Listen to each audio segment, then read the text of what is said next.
Finish reading it? If you're finished reading it. Yeah. Matthew, have you seen this? Yeah. Who's it? Come from? Oh, okay. Yep. Okay. They were asking. They were asking.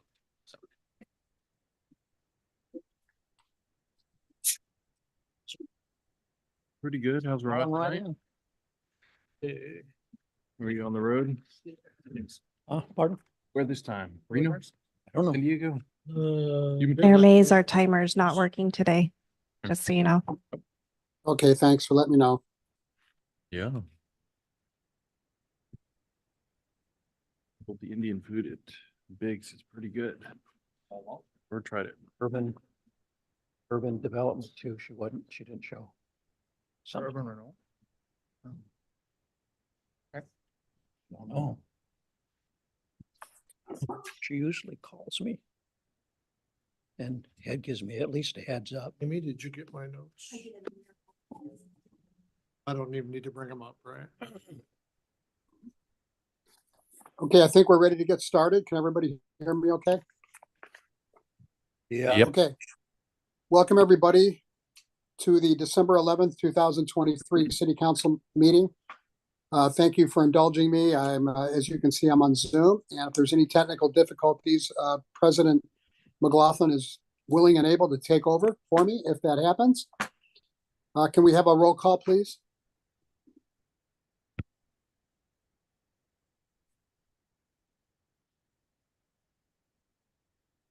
Counselor Long, is absent. Counselor McLaughlin, Present. Counselor Runyon, I am here. Counselor Randall, Present. Counselor Richardson, Present. Mayor Mays. I'm here as well. Would everybody please stand and join me in the Pledge of Allegiance? Pledge allegiance to the flag of The flag the United of the States United of America, to the to the republic republic for which it stands, one nation under God, indivisible, with liberty and liberty justice and for all.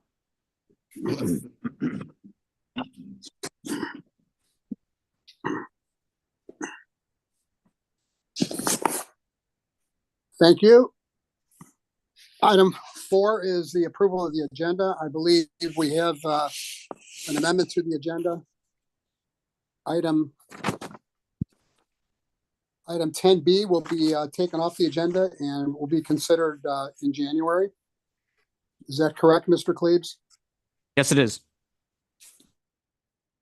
Do I have a motion to approve the agenda as amended? Mr. Mayor, the only other item would be adding an executive session. Thank you. And we're also adding an executive session. Do I hear a motion to approve the agenda as amended? I'll move to approve the agenda as amended. I'll second the motion. It's been moved by Council Richardson and seconded by Council Randall to approve the agenda as amended. Is there any discussion? All those in favor, please say aye. Aye. Any opposed? Motion carries.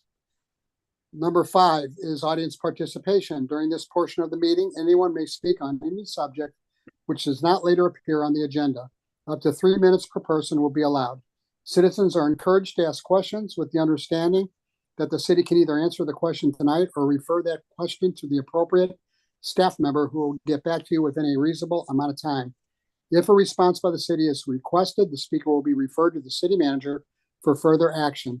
The issue may appear on a future meeting agenda for city council consideration. Is there anyone in the audience that would like to speak to the city council for up to 3 minutes on any item that is not on the agenda?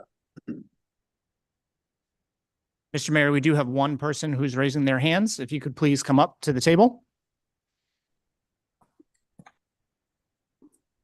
Right.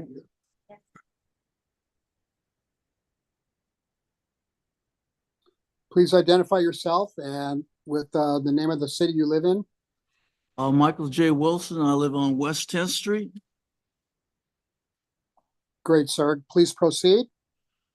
There's been a pile of shit by the Lewis and Clark Festival Park men's bathroom doorway. It took 3 days to clean it up. I don't know what to do about it. The homeless and public bathroom problems with closing the 5 public bathrooms down from November to April 8 isn't helping the situation. I've been there 3 times when the 24-hour bathroom at the VA building has been vandalized. Building $250,000 bathroom somewhere will help. Google offered to help with the bathroom if it is close by the trail to the gorge, to Google. It would have to be men and women's shower and completely vandal-proof. Where to put it? Will it help? Second, I live on West 10th Street. Deer come down from the mountain day and night and cross the street. Occasionally they are hit. Can you please put deer crossing signs 3 places along 10th Street? There's numerous deer the police are cleaning up. That's what I have to say. Thank you. Is there anyone else that would like to speak to the city council tonight? Mr. Mayor, no one's I raising their trust, hand. okay, thank you, Mr. Cleaves. Mr. Manager, City Manager, would Amy like a copy of that paper that he read from? Do you have one? Okay, very good. Thank you. Thank you. Okay, item 6 is the city manager's report. Mr. Cleaves. Thank you, Mr. Mayor. Just a couple brief items. I wanted to let the council and community know in response to the Zoom bombing event that we had at the last city council meeting that the city clerk and I have reported that incident to the Oregon Department of Justice, who is appreciative for the information, has been working with the FBI as a number of different cities around the country and throughout the state have been having similar occurrences. And so we followed up on that item. We'll also be trialing a few different public participation policy changes with members who want to participate in audience participation via Zoom, need to essentially sign up with the city clerk by noon the day of the meeting. And so we'll see how those changes work out. We're also going to be looking into, just a brief update, we're looking into refurbishing the holiday stars and trees that we have up around town. When they come down at the end of the month, at the start of the new year, we'll also be looking at the potential purchase of holiday decorations at the sale prices, I guess you could say, after the holiday season. This is something that we discussed during the city council budget process that we went through earlier this year. And so just wanted to provide that update. We've had a couple different questions from the community on that front. And then the last, very briefly, is just it's from Quality Life or Q Life. That is the fiber company or fiber agency that was formed between the city of the Dalles and Wasco County. We had a couple months ago brought on a consultant to help review and update the strategic plan or future next steps for Q Life on its ongoing mission to provide and foster good service to our community, internet service. We had a draft interim report submitted to the board last Thursday, and there'll be some additional updates in the coming months as we finalize that report and kind of set the future and some of the next steps that Q Life would be considering. And with that, that's my report. Thank you, Mr. Cleaves. Item 7 is city council reports. We'll start with Councilor McLaughlin. I'm not going to make a report this week. Thank you. Councilor Long. Yes, thank you, Mr. Mayor. Since the last council meeting, I met with the city manager to discuss a number of items on coming up for the city and also some follow-up on things that happened at the last meeting. And I also spoke with Councilor Runyon and the city attorney. And tomorrow night is our next Urban Renewal Agency meeting. And so I'll have an update at the January meeting. Thank you. Thank you. Councilor Randall. Thank you, Mr. Mayor. All I have to report is I also attended the Q Life board meeting referred to earlier by city manager. Councilor Richardson. No report tonight, Mr. Mayor. Councilor Runyon.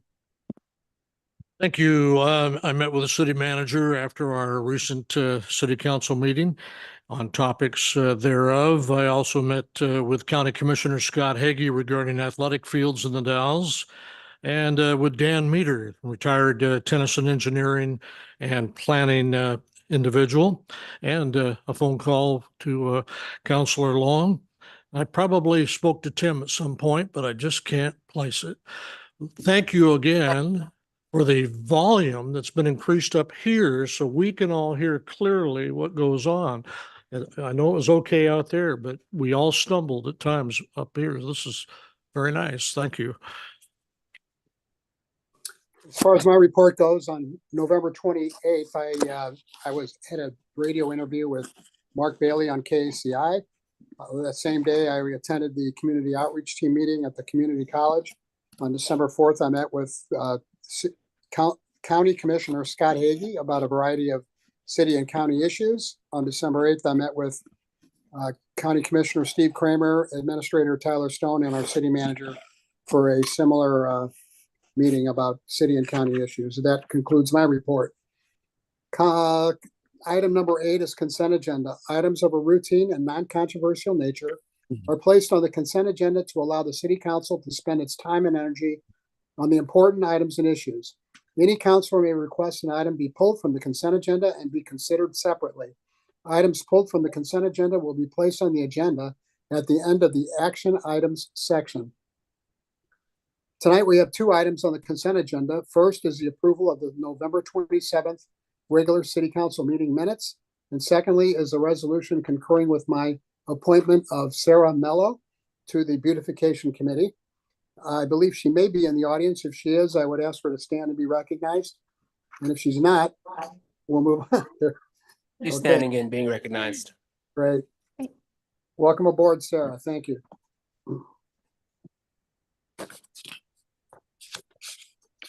Is there a motion to approve the consent agenda? Mr. Mayor, I'll move to approve the consent agenda. I'll second that. It's been moved by Councilor Randall and seconded by Councilor Long to approve the consent agenda. Is there any discussion? All those in favor, please say aye or raise your hand. Aye. Any opposed?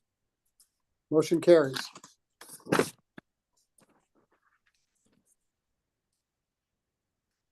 Item 9A is we have a public hearing. If you'll just bear with me, I gotta get the script up.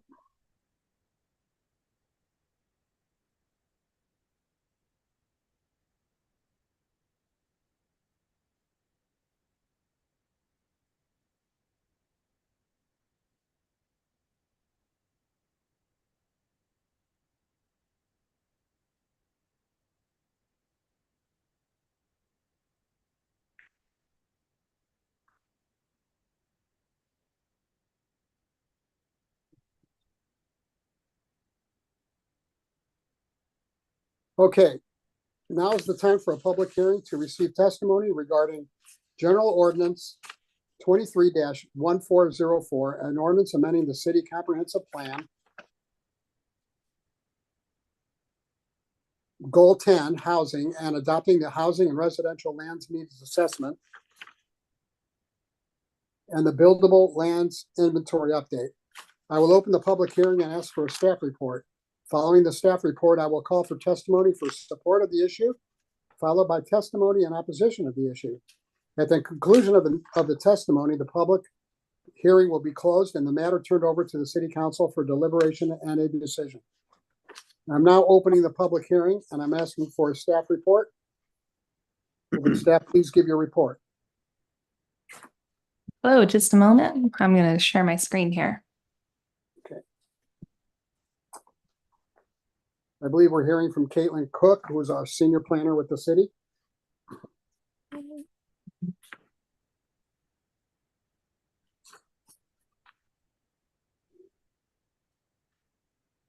Hello, Mayor Mays, city councilors and staff. My name is Caitlin Cook. I'm a planner with the City of the Dallas Community Development Department.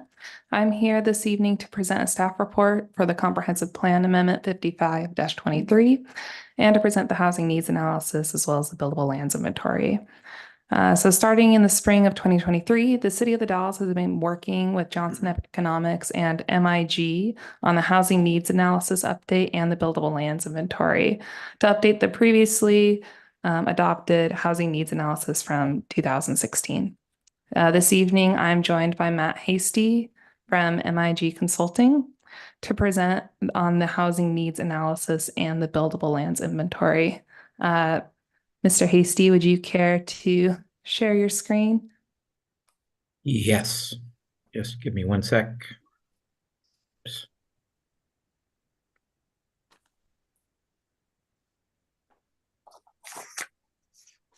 All right, can everybody see that okay? Yeah, okay. Yes. So I'll give a fairly brief presentation. It'll be pretty similar to what you saw at the work session where we presented to y'all on the same topic a few weeks ago. So it's fairly brief. I'll be happy to answer questions during or after the presentation as well. And I'll just kind of go through an overview of the process, the findings, and what's being recommended. So just kind of an overview of the process. There's sort of two primary parts to a housing needs analysis. One is assessing the need for future housing, kind of the demand side of things. And the second is inventorying the supply of land that's zoned for residential use that can potentially accommodate the future need. So they're kind of the two main pieces. Then we go through a process of comparing the need and the demand, and then identifying a set of updates to the comprehensive plan, both in terms of the narrative in the plan that summarizes the findings from the reports and analyses, and updates to goals, policies, and implementation strategies in the plan. And so we've gone through that process, and we worked with the Planning Commission and a number of other community members to advise us on this process. And now we're here in the adoption process after work sessions with you all and the Planning Commission, and an adoption hearing with the Planning Commission as well. This is just sort of another look at the process in terms of the schedule. We got started back in April. We did a lot of the technical work kind of in the spring, met with the Planning Commission a couple of times in August to review the results of the analysis, review the recommendations related to goals and policies, then conducted a work session with y'all back in September, and then had again an adoption hearing with the Planning Commission in November, and now in front of y'all. So that's the process. And as Caitlin said, this is an update to work that was done back in 2016. So we updated that analysis, and then updated the work we'd done previously around recommended changes to goals and policies and strategies in the comprehensive plan. So just kind of an overview of what's in these reports and what's kind of underpinning the analysis. Excuse me for a second. I'd taken a bite of food before I got started. I'm going to just finish with that so I don't distract you. All right, apologies for that. So kind of components of that demand side of the equation, the future housing need. We're looking at demographic trends. We're looking at current housing conditions and current housing needs, and coming up with an estimate of current needs. So kind of how well is the existing supply meeting the current need, and then projecting needs out over the next 20 years to 2043, and assessing the need for specific types of housing that would need to be built to meet those needs over that 20-year period. And as Caitlin mentioned, Johnson Economics is a member of our team. They're a market analysis and economist firm. And so they did really the work on the demand side of the equation. Unfortunately, Brendan Buckley from there was not available tonight. So I'm doing my best to channel the economists and present that piece of the work. So they use a pretty wide variety of data sources in this process. Population data from both the 2020 census and the American Community Survey, which is also essentially census data that's updated a little more regularly than the decennial census. Projections of population come from the Portland State University Population Center. Cities across the state outside of the Portland metro region are bound to use those forecasted growth rates. And when PSU puts together those projections, they update them every 4 years. They do them at a county level, and then they break them down to the cities and the unincorporated communities within the county. And they have some fairly detailed reports about the assumptions that go into those projections, But those are used kind of throughout the state. Within the metro area, the Portland metro area, Metro is responsible for the population projections. But outside of that area, it's PSU that's doing those projections. And then we're also looking at a variety of different types of market data. So regional multiple listing service, RMLS data, information that comes from both sales providers, but also some databases. CoStar is one that has a lot of information kind of nationwide and statewide related to rental properties, as well as data from the city, the county, the state, and the school district, including information related to the homeless population and kind of incidents of homelessness in the Dalles and in Wasco County. So just a little bit of a snapshot of some of the data that we gathered and summarized in the Housing Needs Analysis Report and also in the proposed updates to the comprehensive plan.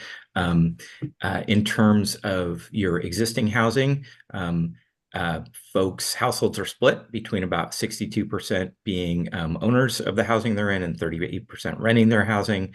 As you might guess, the owner-occupied housing is on average larger than the rental housing. So 78% of those units are 3 or more bedrooms, whereas rental units, 64% or about 2/3 are 2 bedrooms or fewer.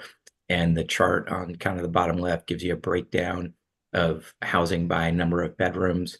And in terms of tenure, whether somebody owns or rents their home, that's sort of what the chart on the right is showing you. And it's showing that for owner-occupied housing, the bulk of that housing is in single-family detached homes, kind of traditional home on an individual lot, whereas the rental housing is kind of spread across a wider array of housing types or housing structure types, I guess. So it also includes apartments. That's kind of the multifamily, 5 units or more, row houses or townhouses, duplexes, other plexes. Manufactured homes show up both as rental and owner-occupied housing. In terms of kind of looking ahead, looking backwards and looking forwards towards how much growth you've seen and how much is projected by Portland State University in the future. Over the last 13 years, you've grown by about 11%. Over the next 20 years, Portland State University is projecting a lower growth rate on average. It's projecting a growth rate of about 0.3% per year.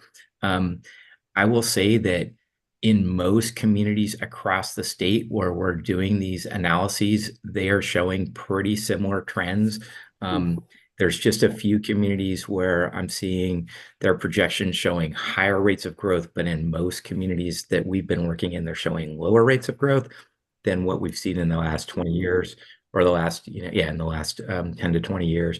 But that's what's being projected for the Dalles over the next 20 years. So that equates to an increase in population of about 1,000 people. That would be equate or kind of end up being about 400 households when you think about the number of people in each household, but a larger number of housing units. There's a couple of reasons there. One, to make up, to ensure that there's a healthy vacancy rate among housing units. And 2, because there's a little bit of a deficit of housing now in terms of the fairly low vacancy rate. So it equates to about 500 new housing units or a 7% increase in the number of housing units in the Dalles over the next 20 years. Average household size is expected to stay pretty similar at about 2.5 people per household on average. And the percentage of family households of total households is projected to be 61%. In terms of the mix of housing that's projected to be needed over that time period, we're projecting a pretty wide mix of units, about 61% of those being, again, detached units or sort of typical one house on its own individual lot, not connected to or attached to another house. And then the rest of the units kind of spread across some of those other housing types I talked about earlier. So townhomes, flexes, duplexes, triplexes, quadplexes, apartments, about 170 units. And for these analyses, we tend to assume that the percentage of manufactured homes and parks stays about the same. So we are projecting a potential need for additional units of those types as well. So that gives you a sense of the mix. And there's a variety of kind of demographic factors and income and housing market factors that go into that projected mix of housing units. Just kind of some notes, and this is more thinking ahead, I think, to one of the follow-up things that cities are required to do now after adopting a housing needs analysis is to prepare what's called a housing production strategy. And that's really aimed at the city identifying strategies it can undertake to essentially encourage production of future housing units of the types that are identified as needed in the housing needs analysis. So this slide just sort of talks about the fact that the private market is going to meet some of the needs in the housing market, and then there's other needs that are more often going to be met by nonprofit housing developers or through housing that's subsidized by government agencies or nonprofit groups. So, and those are really aimed typically more at housing for households with lower incomes because of the cost of developing housing units can't typically, you can't meet that all through the market. So this is just kind of a recognition of that fact. And when you get into that housing production strategy process, those are the kinds of strategies you tend to focus on, or not just you, but cities in general.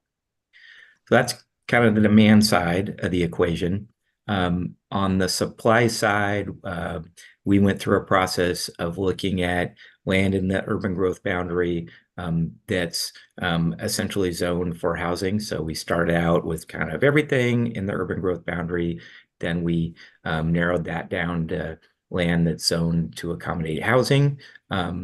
Then we take that land and we separate, we kind of deduct, this is kind of a narrowing or a winnowing process. So we deduct properties that they may be zoned for residential use, but they're committed or planned for some kind of public or institutional use. So a school property, a city-owned property that's programmed for some kind of public or institutional use, those types of things. We also deduct out land that's constrained by natural features or natural hazards. And I'll show you just kind of a quick illustration of that on a subsequent slide. But anything that's got wetlands, floodplains, steep slopes over a certain percentage, those properties or portions of properties that are constrained by those types of features get extracted out of the inventory so they don't make up part of the estimated buildable land that's in the inventory. And we also deduct out land that's needed for streets or infrastructure. So that's kind of a percentage that comes off the top. We end up with then land that we call net buildable acres that could accommodate future housing needs. And then we apply an average density of development to those lands to come up with a capacity in terms of housing units on the land. There's some things we don't sort of factor out or use to deduct things from the inventory. So, and this is really prescribed by kind of state administrative rules and statutes to a very large degree. We don't deduct out land that doesn't have currently sewer and water facilities. If it's in the urban growth boundary, it's expected to be served over time. Although there are cases where we can do that if there's just no way to serve those properties. Property owner willingness, we understand that there's a number of properties where the property owner isn't interested or willing to develop that property now. But over the long term, if it's in the urban growth boundary, that's not sort of a criterion for us to be able to just take it out of the inventory. And there are market factors that make it more expensive or more difficult to develop land. And those are the types of things, all of these are types of things that are kind of the subject of that housing production strategy, but not things that we use to kind of pull land out of the inventory as part of this process. This is just a slide that shows you the areas that were identified as constrained. So floodways and water bodies, the flood hazard area, and anything that's got a slope of 25% or more.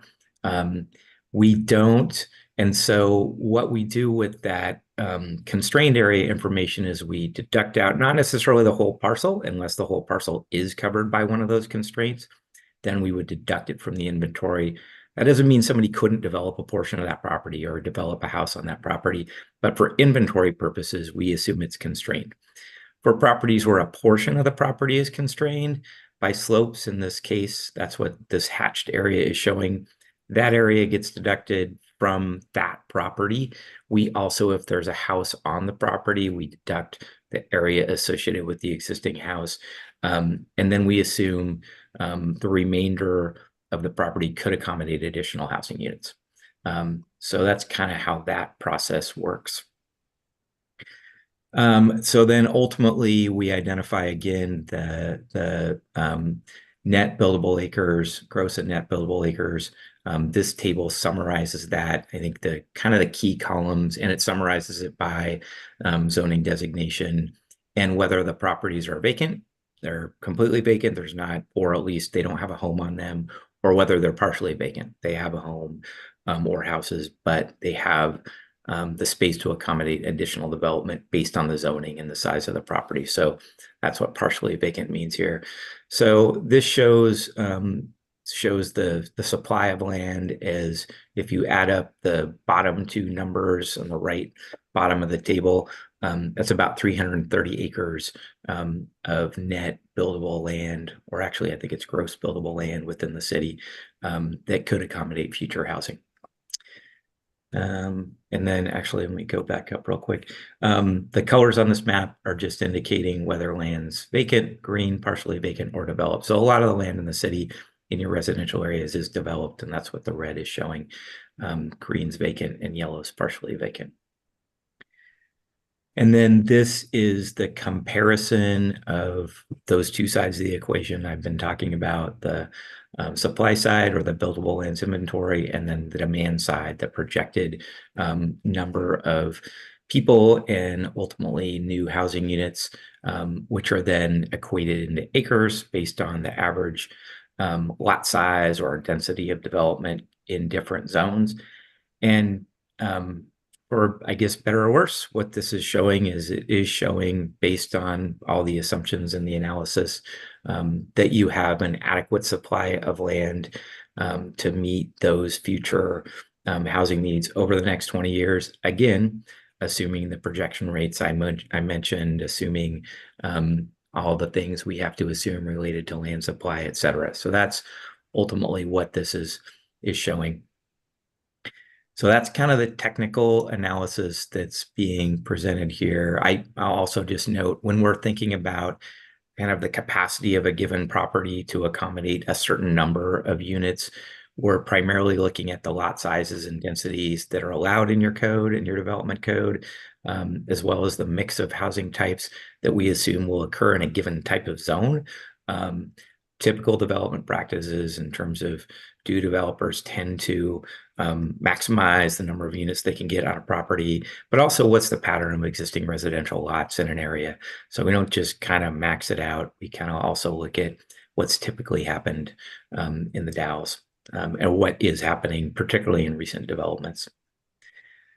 So that's, again, kind of the technical analysis. All of that kind of underpins then the updates to the comprehensive plan.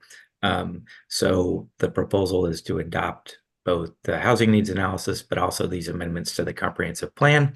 And that includes updates to the background information and findings in the plan. So that's really just summarizing what I just talked about, all that technical analysis. The goals and policies in the plan that really kind of guide how you help support future development of housing in terms of what the city can do towards that end, and what it can do to support the development community and real estate industry and others in helping actually produce the housing. And then implementation strategies, which then get a little bit more specific about particular actions or strategies the city can undertake to achieve the broader goals and policies that are identified in the plan. I will just give you kind of a quick summary of the types of revisions to goals and policies that we recommended or identified in this planning process, but the actual kind of underlying strike through language with the updates is in your packet, and I'm happy to answer questions about that later if you'd like me to. But the types of changes we recommended to goals and policies are summarized here. So one, just addressing what the housing needs analysis says in terms of the findings, incorporating kind of best practices around planning for development of housing. There was some information in the document in the comp plan because this chapter is a number of years old that was outdated. So we suggest eliminating the stuff that's not currently up to date, that no longer accurate. There were a few duplicative policies, so we've kind of combined or streamlined some of those and recommended reducing some of that duplication, making sure that policies are courses of action, not just individual single actions, because it's a long-term document. You want those to be able to continue to be current over a number of years, not just something you'll finish doing a year from now and then that's out of date. Making sure that the policies don't equate to specific standards so that you don't have conflict between your comprehensive plan and your development code. And the converse is making sure that the policies are consistent with what's in your development code as well. Referring to adopted supporting documents like the housing needs analysis. So just making sure the comp plan's referencing that, and then incorporating other community goals and objectives that relate directly to housing. So those are the types of changes that were recommended to the comprehensive plan goals, policies, and implementation actions. And I'm happy to take any questions y'all might have for me now or later. So I will stop, and maybe I'll stop sharing the screen as well, unless there's something anybody wants me to go back to in the presentation. Okay, does anybody have any questions for Mr. Hasty or other members of the staff? Sure. Actually, I want to relay a thought and comment from Wasco County Commissioner Scott Hagee, who has a little bit of a problem with PSU's population forecast at 0.2% per year. He said he's not sure what flexibility there is in this entire forecast, but quoting, it's basically another nail in the coffin of justifying a UGB expansion. The Dalles will be squeezed bad in the years ahead if we don't have some room to grow. It's already an issue with employment lands. So thoughts or comments on that by whoever? Yeah, so these, thank you, Joshua Chandler, Community Development Department. This has been, as Matt mentioned, a concern around the state from a lot of municipalities. I spoke to multiple municipalities about these numbers, these projections. They are just projections. They're not, finite numbers. But these are also numbers from the 2019 forecast. The opportunity, when these forecasts come out, there is an opportunity for the county to appeal these decisions or these projections. And that's not something that the Wasco County took into consideration back in 2019. So at this point, those numbers are really kind of set in stone. We will have a new set of these projections coming out in 2024. They're going to be finalizing those projection numbers. But the numbers that we have for the methodology that Portland State uses is the 0.3%. Yeah, if there was an opportunity to do something, it probably should have been done a few years ago. Josh, is there any harm in pushing this off until we get updated population projections? Well, that's a great question. This was a $30,000 contract, so that it's a financial impact. It could be pushed off. The state has changed the rules of the methodology that goes into the housing needs analysis. There would be some more complications, as we did just receive a technical advisory grant from DLCD to do the housing production strategy. So we are going to be in contract with a new consultant coming in January. So it would create some complications pushing this off and adopting it at a later date. The reason I'm hammering on this particular nail, besides just wanting, the best sort of commonly accepted numbers to work with together, is that under the current report under the, using the current population projections, which are really low. If I read this properly, I'm on page 7 of the draft inventory. We have space in the urban growth boundary for 760 units total at a current rates of housing density. And our analysis says we'll need 505 of those. So we'll need basically 500 of the 760 under the low population projection. And if the actual projection or if the actual increase in population is much higher than that, we could, if I'm reading this properly, we could get really full in the next 20 years. We could get a lot closer to maxing out our 760 developable parcels or units, I should say. Yeah, and Matt could potentially assist in answering this question. I would say that there is a substantial amount of land on the east side of the Dalles that is currently undeveloped. So do you want me to respond? Yeah, so if you look at the table, I might share the screen again, but we're actually showing a potential supply for more like 3,000 units, not just 700. So, we're showing a demand for about 500, a supply of land for closer to 3,000. That's a pretty big delta. You'd have to see a much, much higher population growth rate or a lot of land developed quickly to have that kind of end up being close in terms of the supply of residential land. So it's a pretty big difference. Yeah, I'm not sure where the 700 number is, but we're showing about 330 acres, and that's equating to about 3,000 units when you think about the different types and densities of different housing units.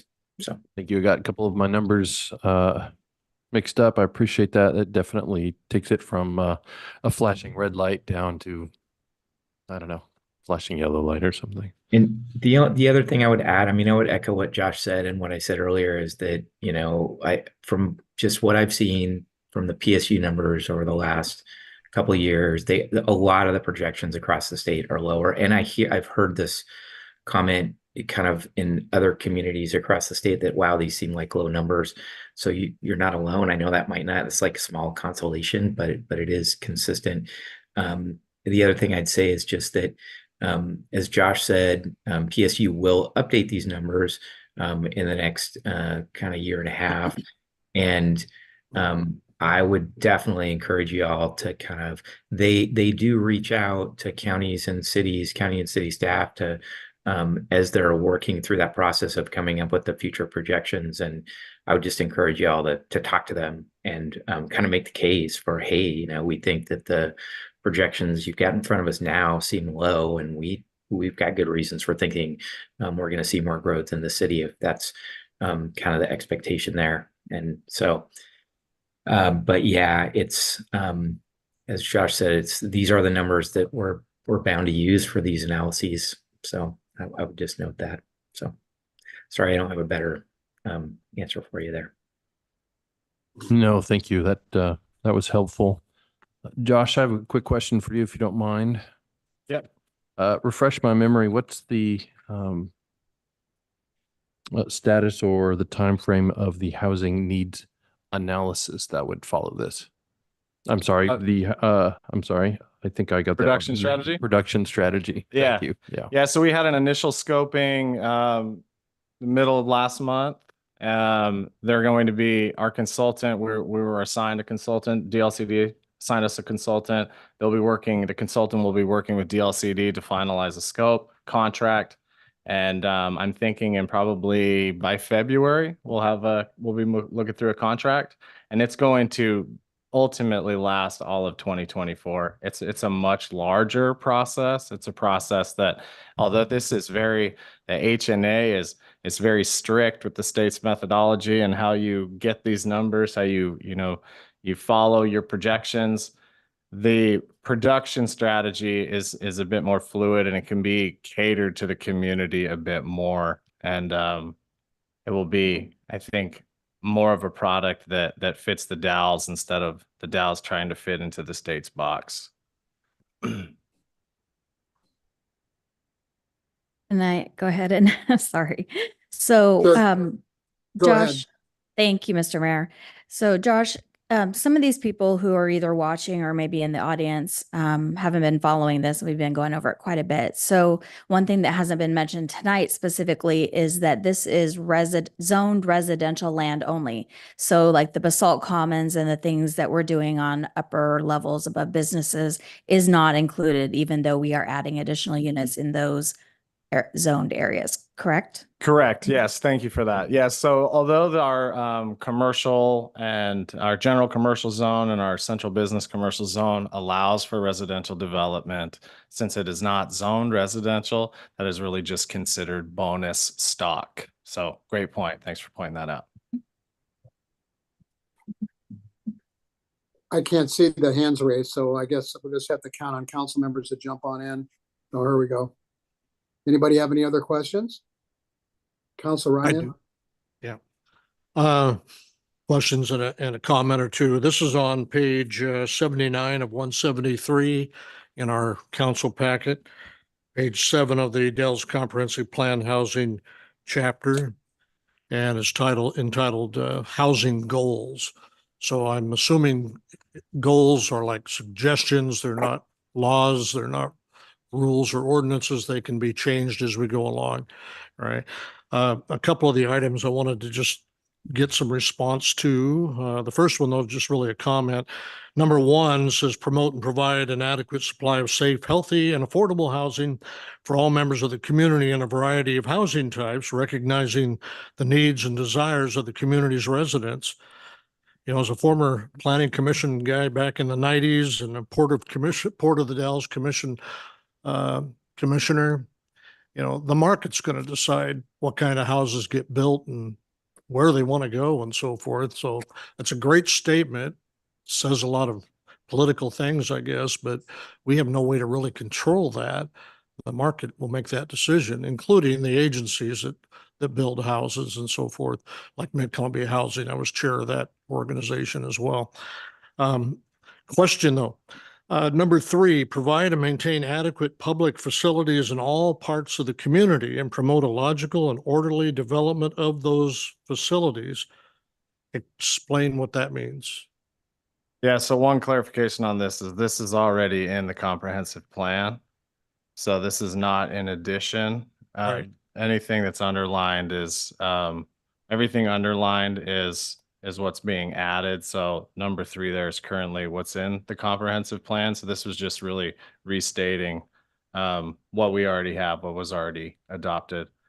So as far as reiterating what it said and what it meant back when it was adopted, it's to ensure that we are building adequate infrastructure to build the units that we need to build. Public facilities was a key. And I realize this is in the previous documents we did, but not everybody here was here when we did that. And it's always good to vocalize some of those questions, correct? So I was just wondering about public facilities. Well, and that's a great point that is covered in the staff report. We aren't done with the staff presentation yet. I just wanted to point out, and I do go over how this complies with the Oregon State Housing Goal 10 implementation strategies. If you would like, I can. Looking forward to that then. And then the other one would be along the same lines that I have here. Strengthen existing and promote new neighborhood centers as focal points for neighborhood services and activities. Neighborhood centers, that sounds awfully expensive for a developer. We already have neighborhood centers in the city of the Dalles. These are areas like, what is it, 12th and Kelly? 12th and Kelly is one of them. There's the Mexican grocery store. There is the next door. Neighborhood centers are essentially like at 10th and Trevitt. 10th and Trevitt is essentially residentially zoned, but it allows for commercial developments. So we have pockets of these neighborhood centers built all over the city, and promoting more of them makes it so that people essentially have little nodes of shopping in their neighborhoods. so they don't have to travel clear across town to get to a shopping center. So Thank you. I think people appreciate that. And the last one I had, and it's number 7, and part of it is crossed out. And the line that's left is adopt standards and incentives to increase residential land use efficiency. Explain to us what that means. yeah, so increasing residential land use efficiency is ultimately being mindful of our density, making sure that the land that we are, the developments that we are allowing or approving we are mindful of the density ranges that we have to ensure that, for instance, if we have a high density residential lot, we are not just approving a single family, like say a high density 1 acre residential lot. We don't just approve a single home right on the middle of it, so we can ensure future growth, future efficiency of that land. Okay, thank you. And then, yes, Caitlin will take it away with the second half of this presentation is actually the presentation where we'll chat more about these comprehensive plan amendments. All right, thank you, Josh. Thanks for the questions. Very thoughtful. All right. So as you can see on the screens here, we're going to be diving into the staff report and how these proposed comprehensive plan amendments align with our comprehensive plan goal 10 housing, the state planning goals, and any associated or OARs, Oregon Administrative Rules or statutes. If I can get the slides to, there we go. All right. So we already talked about the housing needs analysis and the buildable lands inventory. So I'm going to go into our goal 10, or our goal 1, citizen involvement. This goal ensures the opportunity for the public to comment on any land use decision. So a notice was published in the local newspaper more than 10 days prior to this hearing. And every meeting, it was posted to the City of the Dalles website, and a notice of the proposed amendments were submitted to the Oregon Department of Land Conservation and Development, or DLCD, more than 35 days prior to the first evidentiary hearing. And that first evidentiary hearing was the first Planning Commission hearing. To date, 1 comment was received in support of the proposed amendments that are included as an attachment in the staff report.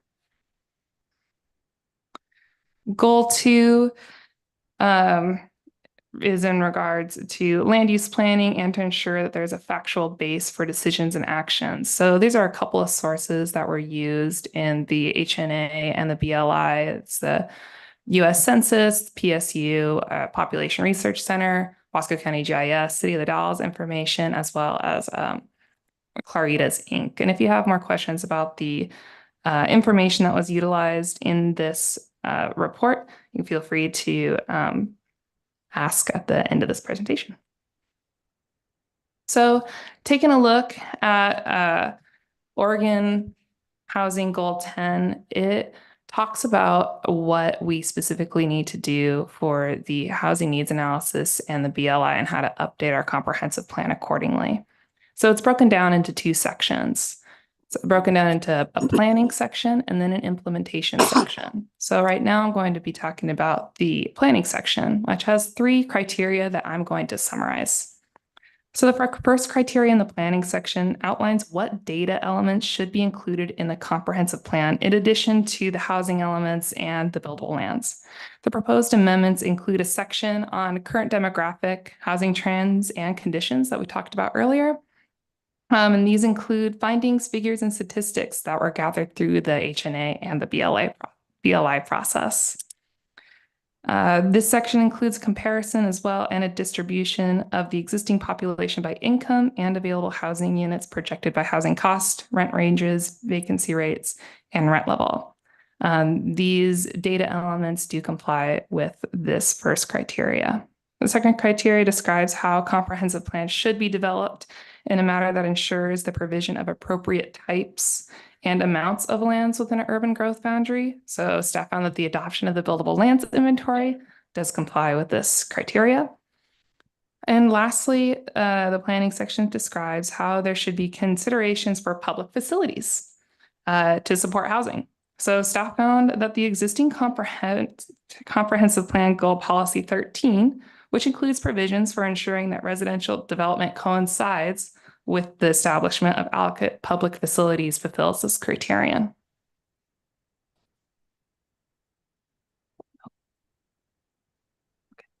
On the slide here, I paraphrase some of our implementation and policy standards that I'm going to describe that meets this implementation section of the State Housing Goal 10. So there's a couple criterion here, but the first criterion really highlights the need for continuing review of housing need projects. So staff has built in to the comprehensive plan amendments, policy 13, that really describes how we need to regularly monitor the inventory of buildable residential lands, and implementation measure 4, which is to regularly update the city's buildable land inventory. In addition, staff added an implementation measure to complete a housing production strategy, which we'll be discussing further later. The second criteria encourages communities to utilize financial incentives and resources to spur the rehabilitation of housing. So the proposed amendments include policies that meet this requirement, such as Policy 24, which is to encourage the maintenance and rehabilitation of existing housing stock and to support local and regional housing programs for this purpose. Policy 16 and 21 also reiterate this by maintaining partnerships to spur development of specifically affordable housing and housing for low to middle income folks.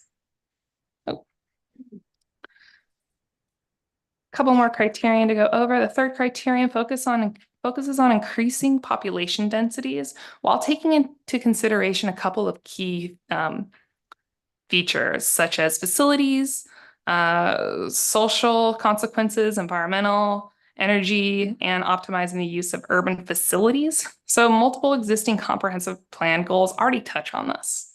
We are changing them a bit to provide more clear and objective standards, which is pretty standard with any comprehensive plan amendment.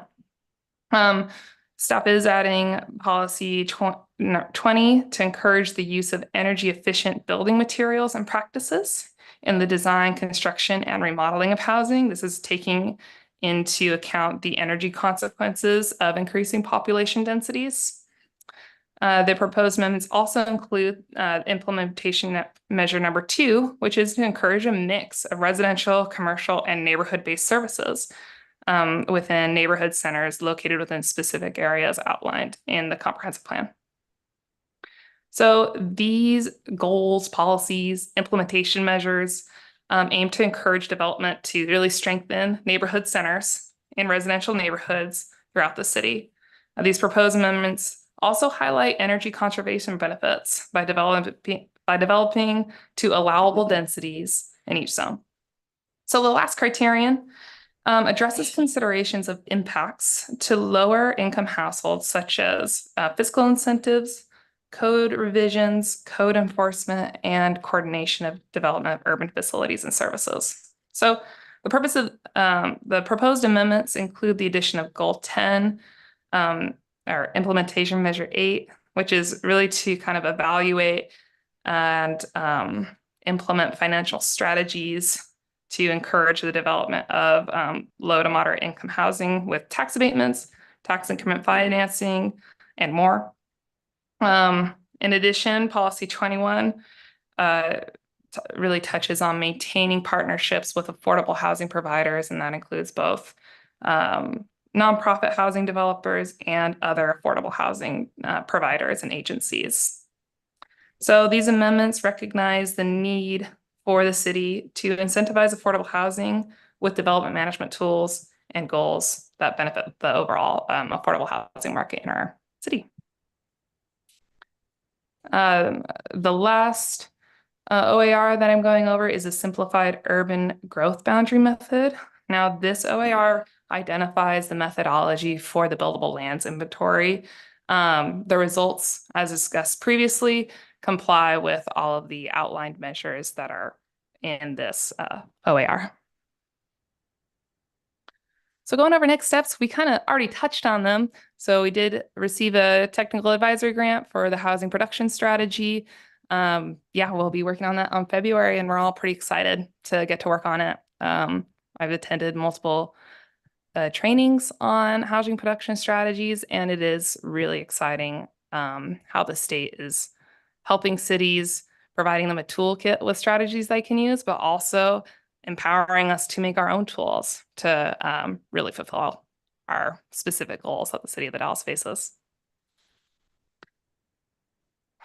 Any questions? Any questions for Ms. Cook or the staff?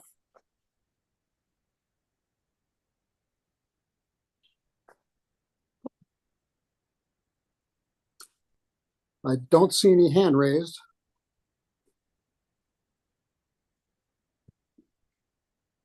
Is the staff ready to, they've given a list of 3 alternatives here. We can. Mayor Mays? Oh, yeah, we gotta open it up to the public, right? Yeah, you should still have that script in front of you, right? Yes. Yeah, would anybody in the audience like to testify in support of this issue? Please come forward and state your name and address for the record. Mr. Mayor, no one has raised their hand. Thank you, Mr. Cleaves. Is there anyone in the audience who would like to speak in opposition to the issue?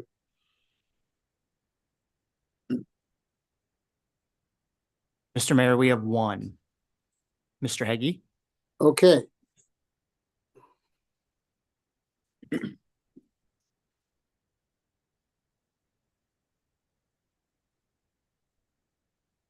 All right, my name is Scott Heggie.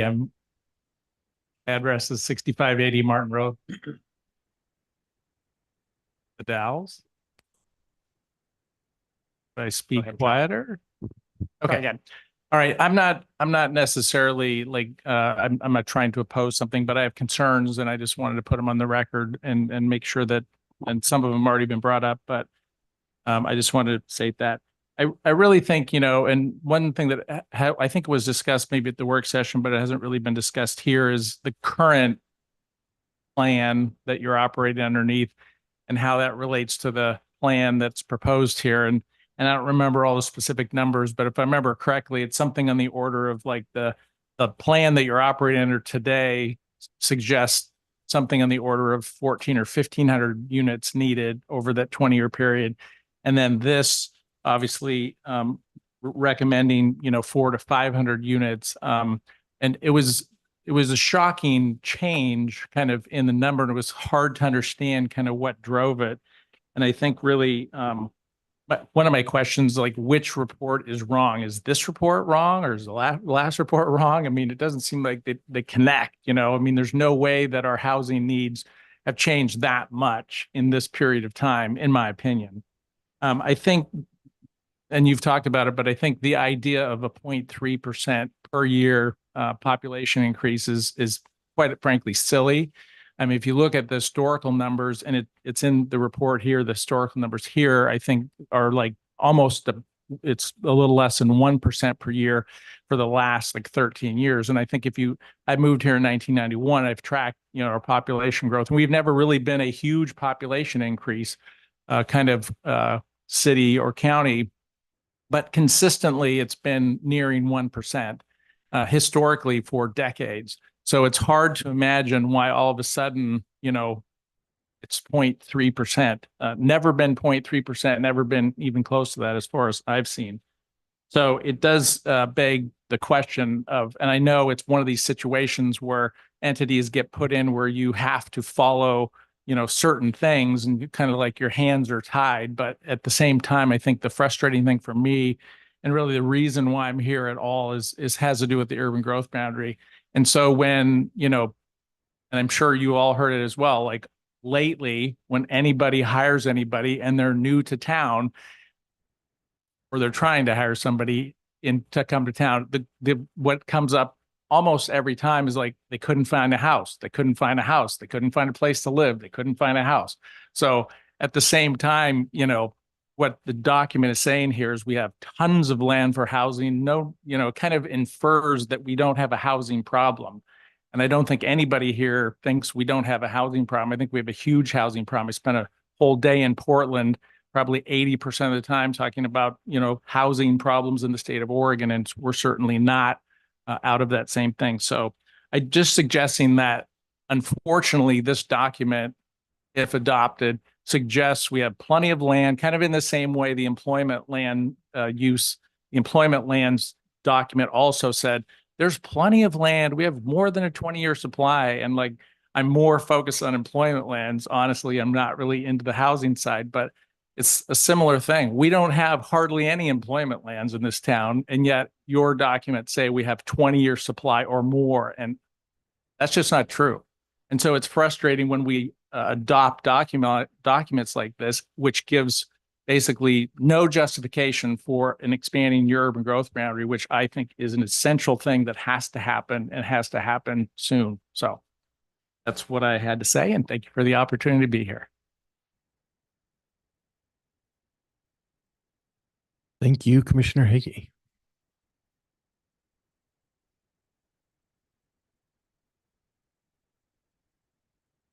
Mr. Mayor, I don't see anyone else raising their hand for public testimony, if you can still hear us.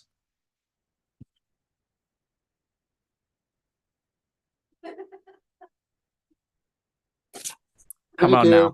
There we go. Okay. There's no one else that would like to speak on this issue. We'll move into council deliberations.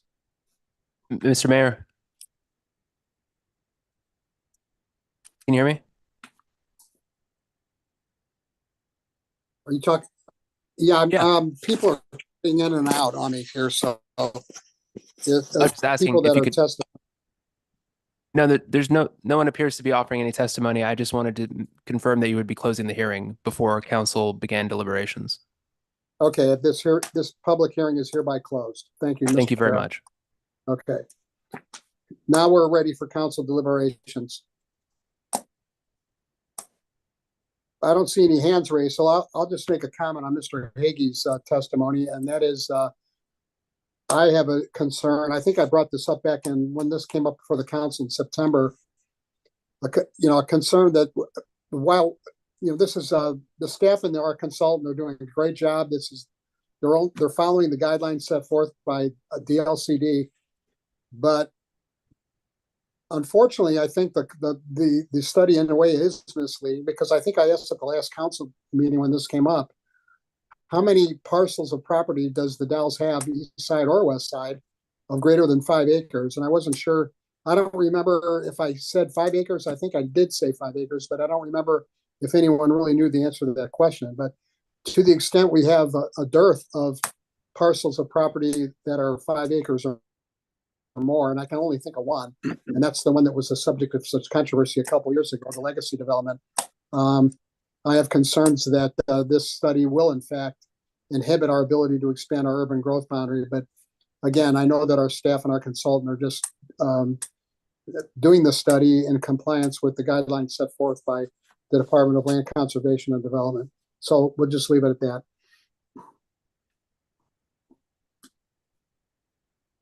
that. I'd like to ask Mr. Hasty, did I say anything that you would take exception to, or are my facts correct?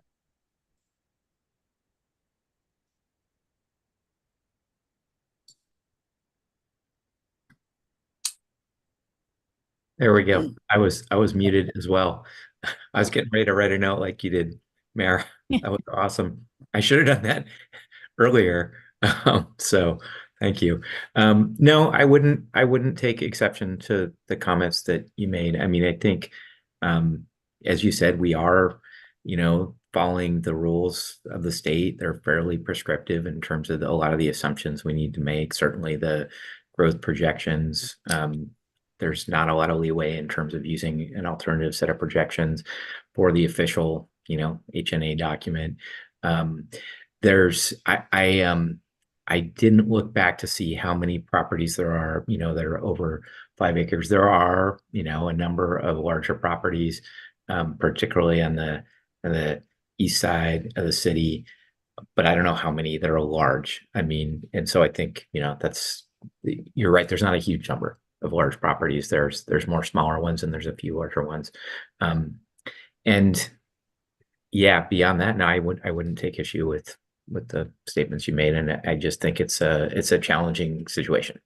Yeah. So I don't have anything really much to add. I would agree with Commissioner Hagee that there are some housing challenges in the Dalles, in terms of just getting enough housing built at prices that people can afford and with enough vacant supply. So, but I don't know how much of that is really, I don't think that's all attributable to the supply of land. That's the only thing I would add to that. But I wouldn't say the report sort of says there's no housing issues or no housing challenges or problems. I think the report recognizes that there are those issues and challenges, and that is sort of part of what that housing production strategy is aimed at. It's aimed at kind of identifying some tools to address some things that it won't necessarily kind of solve the UGB issue or the projection issue, but it will help you think about some ways to work with developers and property owners and others to help meet some of the need there. So yeah, it's probably way more than I needed to say, but thank you for the opportunity. Okay, thank you. Anybody else on the council have any questions or comments? Just thanks staff for the report. It was very comprehensive and I appreciate it. I have a brief one, Mr. Mayor, if you don't mind. Yes, sir. Councilor Richardson? Thank you. I made comments last time about skepticism over the population projection, so I'm not going to beat that horse anymore. Thank you, Commissioner Hagee, for reiterating and underlining those. I do wonder if we aren't essentially a little hands tied with this particular document and our concerns that way. And if we don't maybe look to the production strategy to really get traction on where we're going from here, and hopefully incorporating maybe some updated population projections, even in an appendix or, notes that might inform that document. In other words, if we have to accept, if we have to move forward with this, that's what it is. But perhaps we can freshen our outlook and get a little bit more what we think are realistic numbers incorporated somehow into that strategy.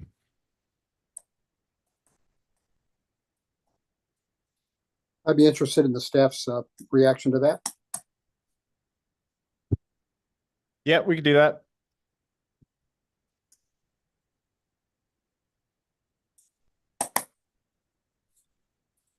Okay, according to the staff report, I think we have three options. One, we can adopt the amendment to the comprehensive plan and adopt the housing and residential land needs assessment and the buildable lands inventory, or we can make modifications and pass it that way, or we can just decline and to adopt it altogether.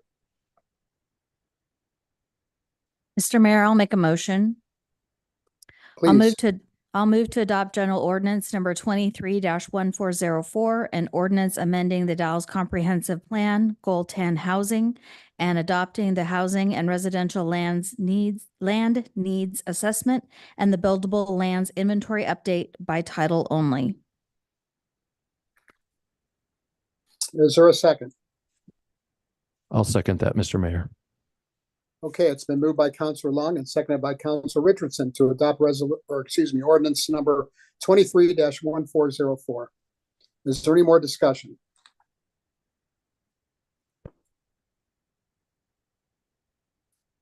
All those in favor of the motion, please say aye. Actually, my motion was to do it by title only. Yeah, sorry. Thanks for That's okay. catching that. Yeah.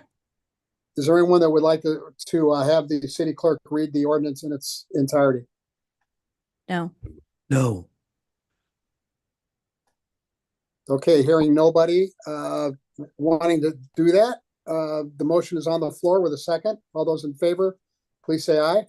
Mr. Mayor, we need the Yes. clerk to read the ordinance by title. Okay. General City Clerk, ordinance, Please got it. proceed. General Ordinance number 23-1404, an ordinance amending the Dalles Comprehensive Plan Goal 10 Housing and adopting the Housing and Residential Land Needs Assessment and the Buildable Lands Inventory Update. Thank you. Now, all those in favor of the motion, please say aye. Aye. Aye. Is there any opposed? Aye. Just Okay. on principle. The motion passes 4-1. Thank you very much, Mr. Hasty. Thank you very much, staff. A lot of work went into this. Okay, we'll move on to item 10A, which is an ordinance amending the municipal code by creating a new chapter. Mr. Kara. Thank you very much, Mayor Mays, Honorable City Council. In 2017, the FCC established an advisory committee tasked with making recommendations to the FCC on ways throughout the country to accelerate the deployment of broadband by reducing or removing regulatory barriers imposed by cities to revitalize infrastructure investment throughout the United States. And I believe there's also some matters of national security involved in that analysis as well.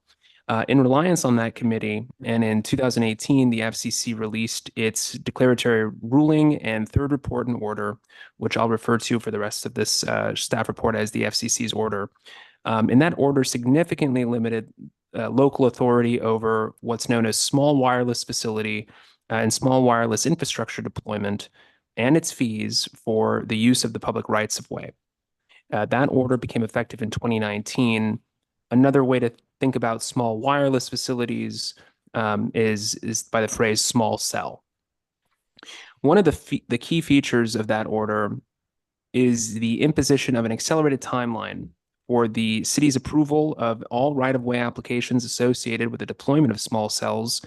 And that's known in this part of the industry as the shot clock. That shot clock is 60 days from the time that an application for siting a small cell is submitted, if that small cell is proposed to be located on an existing structure, and 90 days if it's proposed to be located on a new structure, typically a utility pole.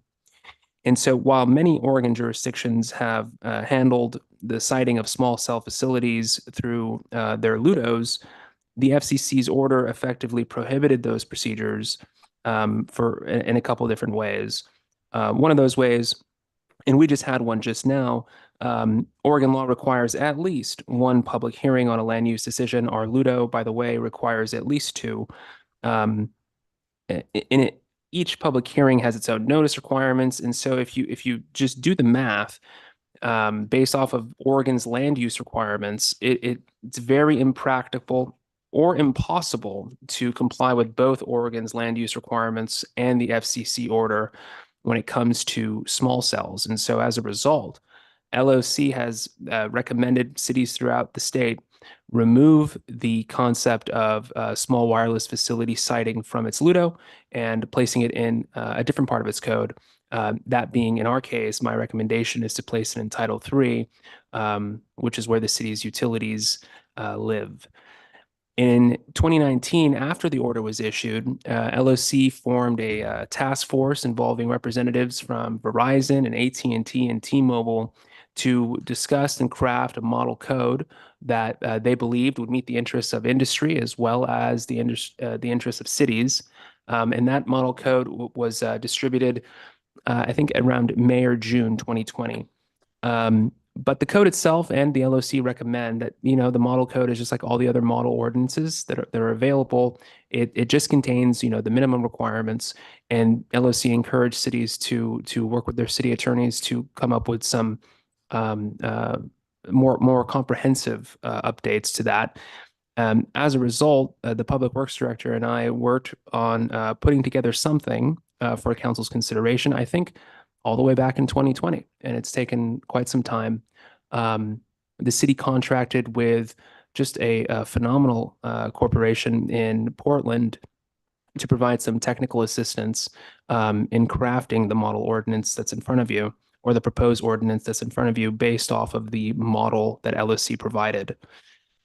The ordinance is not intended to replace the city's regulatory scheme for franchises or licensing for small wireless facilities. Typically, a small wireless provider would need both a franchise as well as the permits here. But certain aspects of the order will impact the city. For example, the FCC's order restricts the annual recurring fees for a small wireless facilities provider's access to the right-of-way. As of today, there's only been one company who's contacted the city with inquiries on the adoption of this ordinance, and that's US Cellular. The day that the city clerk distributed this proposed ordinance to you all was November 27th, and after it was sent, and therefore publicly available, I forwarded a copy to the representatives from US Cellular that have been very eager to see what the city is proposing. I encouraged them to provide my office with comments. I haven't received any. I also encouraged them to attend tonight's meeting. I think I generally recognize everybody in the room. I don't see any US Cellular representatives here, but they might be on Zoom, but I don't see the participant list. And so it doesn't appear that US Cellular's representatives are here tonight. Nonetheless, Mr. Mayor, Oregon law requires the public be offered an opportunity to comment on the enactment of any new fees by the city via resolution or ordinance. And so it would be very appropriate to seek the public's comment on some of the fees that we're talking about here tonight. The ordinance is attached. And so as far as the budget implications, which I can provide, it's provided on page 150. The key here is to remember that the FCC's order has sort of fixed these rates. And so these aren't generally numbers that the city has come up with. These are rates that have been imposed by federal law. And so tonight's ordinance is very much a federal requirement. Nonetheless, most fees authorized by this ordinance are restricted by the order. The permit application fee is $500 for the first 5 proposed small wireless facilities in the same permit application. And each additional facility beyond those 5 adds an additional $100 for co-location on existing utility poles. The permit application fee is $1,000 for each proposed small wireless facility on new wireless support structures. Annual fees are $270 for each small wireless facility installed within the public right-of-way throughout the city limits. And again, the only entity who's indicated an interest in developing and implementing and deploying small cell technology here in the city limits so far, to my knowledge, has been US Cellular. And I understand that their initial batch of applications, or maybe all of their applications total, would be around 25 to 30 separate facilities. And so I'm more than happy to entertain any questions from council. Again, though, Mr. Mayor, it would be very appropriate now to ask for public comment on the adoption of this ordinance, maybe even before council has an opportunity to discuss. Okay, is there anyone in the audience who would like to comment on this proposal? This proposed ordinance, anybody? Mr. Mayor, I don't see anybody's hands raised. Okay, then we'll proceed with council deliberation. City Council, please, anyone have any questions for Mr. Kara or any comments? I can see you also. Please raise your hand.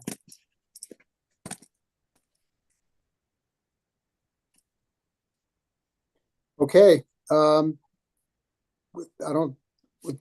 Council Richardson. Thank you, Mr. Mayor. Mr. Kara. Counselor, Thank you. pull your mic a bit closer. Thank you.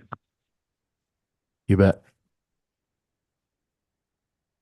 So the FCC is streamlining the process and procedures for small cell facilities, Yes. kind of paving the way so that cities don't hinder them more than the FCC thinks appropriate. What if we decline to take any action?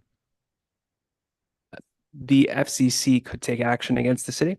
The order compels us to process applications in this way. Currently, there's a chapter of our, maybe not a whole chapter, it's a section of our Ludo that addresses wireless facility siting.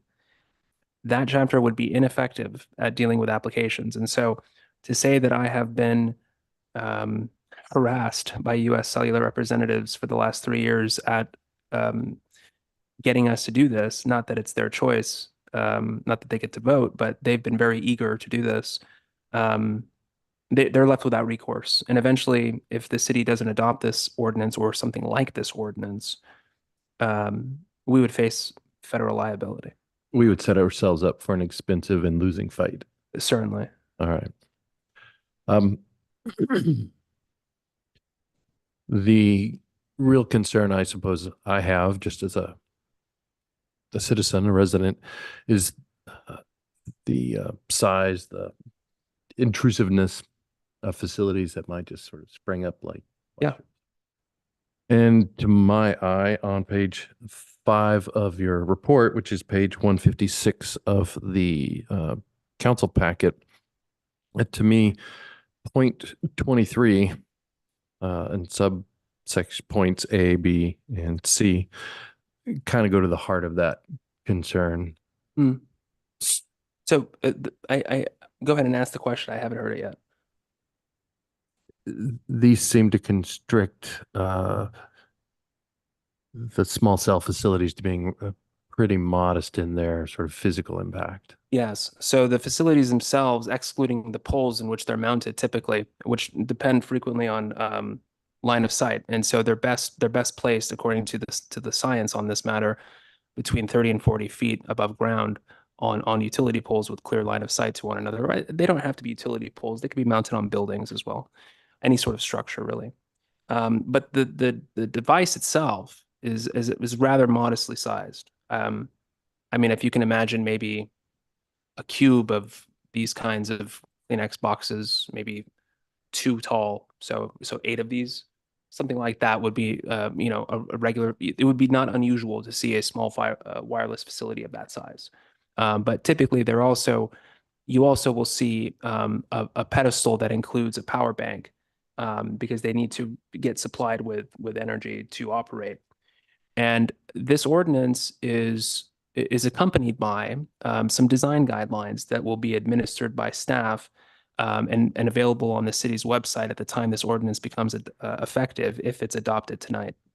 And those design guidelines, I worked with the planning director and the public works director, as well as the city's consultant at developing them. They are as strict as possible without violating the FCC's order with respect to concealment and stealthing, requiring all facilities to make the goal being that you wouldn't even notice them. Some of them can be dressed up as trees, like fake trees almost. Some of them can be, they can look like light posts. The technology around stealthing and concealment of these types of telecommunications facilities is fascinating and scary good. And so I don't expect there to be any sort of aesthetic issues. We require them to, wherever feasible, comply with the character of the neighborhood in which they're being placed. And so the standard with which we can do that is articulated in the FCC's order. But the design guidelines, I trust, will do their best to the maximum extent allowed by federal law to avoid any impacts on the aesthetics of our city. Okay. Any other questions, Mr. Richardson? No, thank you. Okay, anybody else have a question or comment? Okay, I'm looking for a motion. Mayor Mays, I move to adopt General Ordinance number 23-1403, an ordinance amending the Dalles Municipal Code Title III, Utilities by creating Chapter 3.30, Small Wireless Facilities by title only as presented. I'll second that. It's been moved by Councilor McLaughlin and seconded by Councilor Long to adopt an ordinance amending our municipal code by creating a new chapter 3.30.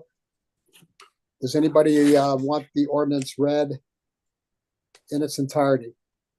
No. Will the city clerk please read the ordinance by title only? General Ordinance number 23-1403, an ordinance amending the Dalles Municipal Code Title III, Utilities by creating Chapter 3.30, Small Wireless Facilities. Any more discussion? All those in favor, please say aye. Aye. Is there any opposed? Motion carries 5-0. Thank you very much, Mr. Kara.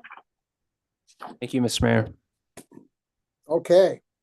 The city council will now meet in executive session under ORS 192.6602H to consult with counsel regarding the legal rights and duties of a public body with regard to current litigation or litigation likely to be filed. Only staff designated by the agency and new media representatives are permitted to attend the executive session. News media representatives, staff, and agency board are directed not to report on any of the discussions that occur during the session, except to state the general subject as previously announced. The agency will return to regular session if there is a need for action on the executive session time. No final action or decision may be taken in executive session. Any materials distributed will be collected at the end of the session. So with that, we'll now go into, let's take a 5-minute break and reconvene in 5 minutes. Thank So you, that'd Mr. be Mayor. 5 minutes after 7.